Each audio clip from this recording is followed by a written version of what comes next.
Shalom Bapak Ibu sekalian yang kekasih di dalam nama Tuhan Yesus Kristus. Kembali saya akan membawakan satu pastor message buat kita semua. Kiranya bisa menjadi berkat bagi Bapak Ibu sekalian. Hari ini saya akan bawa satu judul, mengatasi kejenuhan. Bapak Ibu sekalian, setiap orang pasti pernah merasakan yang namanya jenuh, bosan di dalam kehidupan ini. Apakah bosan di dalam pelayanan? Apakah bosan di dalam pekerjaan? Apakah kita bosan memakan makanan yang itu saja, sehingga kita merasa jenuh dan merasa semuanya itu tidak ada artinya. Hidup kita jadi tidak bergairah karena ada kejenuhan. Kejenuhan itu adalah hal yang wajar saja Bapak Ibu sekalian, tetapi tindakan daripada kejenuhan itu bisa mengakibatkan dosa. Oleh karena itu kita belajar sekarang bagaimana kita mengatasi kejenuhan ini. Bapak Ibu sekalian, bangsa Israel yang keluar dari Mesir, mereka disuguhi terus dengan mana setiap hari. Setiap hari mereka mendapat mana. Pagi-pagi mereka keluar dari tenda mereka, mereka dapat mana di luar tenda mereka. Dan mereka mengolah itu setiap hari. Dan beberapa tahun itu terjadi terus. Dan akhirnya pada satu titik, ya, bangsa Israel itu dia jenuh, dia bosan makan mana setiap hari, dan dia bersungut-sungut dan dia minta kepada Musa supaya mengirimkan mereka daging, karena mereka sudah lama tidak makan daging. Apalagi mereka teringat dengan yang namanya ikan di Mesir yang mereka tidak pernah bayar. Mereka membayangkan itu buah-buahan, bawang putih, bawang merah, bawang pre, ya. Mereka sudah rindu untuk memakan makanan yang demikian. Nah, tetapi jangan karena kita jenuh, kita membuat satu tindakan yang membuat Tuhan itu marah. Dan dia merasa dia ditolak. Di dalam Bilangan 11 ayat 20 berkata demikian, karena kamu telah menolak Tuhan yang ada di tengah-tengah kamu dan menangis di hadapannya dengan berkata, untuk apakah kita keluar dari Mesir? Nah, ini Tuhan marah karena bangsa Israel terus bersungut-sungut, merasa bosan dalam perjalanan dari Mesir sampai ke Kanaan. Mereka disuguhi dengan makanan. Mereka tidak pernah berpikir, bagaimana kalau mereka tidak punya makanan? Allah kita tuh sungguh luar biasa Bapak Ibu sekalian. Dia memperhatikan kebutuhan kita. Tetapi kadang-kadang kita merasa jenuh, kita merasa bosan karena yang itu saja. Nah, bagaimana caranya kita mengatasi kebosanan ini? Yang pertama dikatanya, berdiam di bawah kaki Tuhan. Di dalam Matius 11 ayat 28 berkata demikian, marilah kepadaku semua yang letih lesuh dan berbeban berat. Aku akan memberikan kelegaan kepadamu. Datang kepada Tuhan. Bahwa kita merasa letih, lesu, kita bosan di dalam pelayanan kita, di dalam pekerjaan kita, bahkan di dalam keluarga kita merasa bosan. Oleh karena itu Bapak Ibu sekalian, datang kepada Tuhan, duduk diam, masuk berdoa, menyembah Dia, supaya Roh Kudus itu datang untuk menghibur kita, untuk menginsapkan kita, dan memimpin hidup kita, supaya kita terus punya gairah di dalam hidup ini. Karena tanpa gairah hidup, kita itu seperti daun yang kering.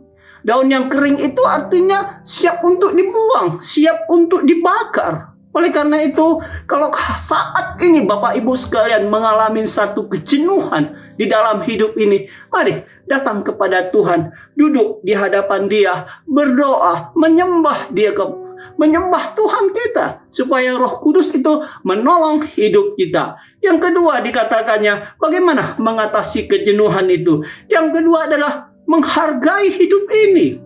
Kita harus menghargai hidup ini, karena hidup kita ini sungguh berharga di mata Tuhan. Di dalam Mazmur 90 ayat 12 berkata beginian, ajarlah kami menghitung hari-hari kami sedemikian, hingga kami beroleh hati yang bijaksana. Kita minta kepada Tuhan supaya Dia mengajari kita, supaya menghitung hari-hari ini, supaya hidup kita semakin hari semakin bijaksana.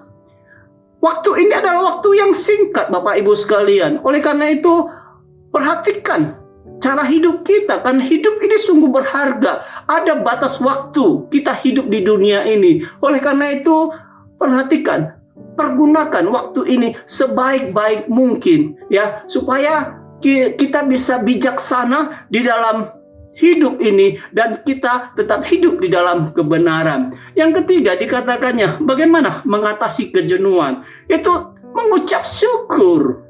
Mengucap syukurlah dalam segala hal, sebab itulah yang dikehendaki Allah di dalam Kristus Yesus bagi kamu. Kita tetap mengucap syukur. Apapun keadaan kita saat ini, kita tetap mengucap syukur. Mungkin saat ini ekonomi kita mungkin masih belum naik, tetap kita mengucap syukur.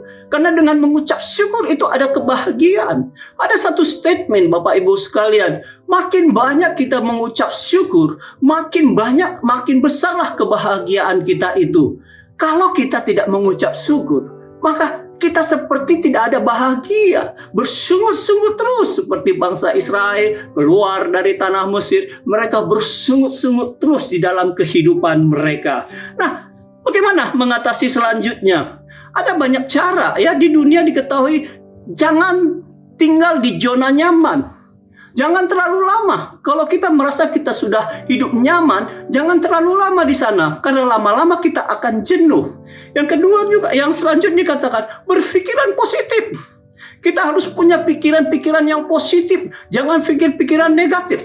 Karena kalau kita berpikiran negatif, maka semua akan salah di mata kita. Oleh karena itu Bapak Ibu sekalian, mari kita punya pikiran yang positif. Dan selanjutnya dikatakan kita harus berinovasi di dalam hidup ini. Jangan itu saja setiap hari, tapi kita harus berinovasi, ya, melakukan sesuatu terobosan-terobosan baru sehingga ada hal-hal baru yang selalu kita alami.